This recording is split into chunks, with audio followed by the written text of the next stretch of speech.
In this video, I'm going to show you how to open up a Fidelity Brokerage account online. So the first thing you want to do is you want to start off by opening up any web browser like you normally would. For this video, we're going to be utilizing Google Chrome. And you want to go to the search bar and look up Fidelity Brokerage account. I did spell broker wrong, so please keep that in mind. But eventually, this is how it is going to look like. And typically, you're able to find it underneath the section called Sponsored Results. And when you load into it, it is going to go ahead and bring you to a page that looks like this.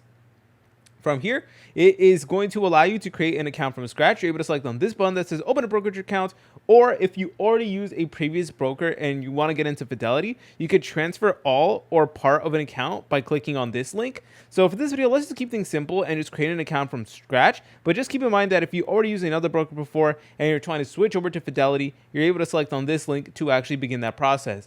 But anyway, just press on open a brokerage account, and then it's going to ask you if you already are a Fidelity customer.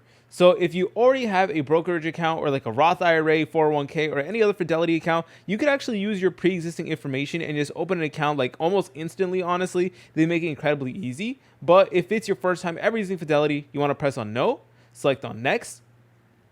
And the next thing it's going to do, it is going to bring you to a page that looks like this. You will need to determine the account ownership, whether it's just for you or you'll share it. So please determine that.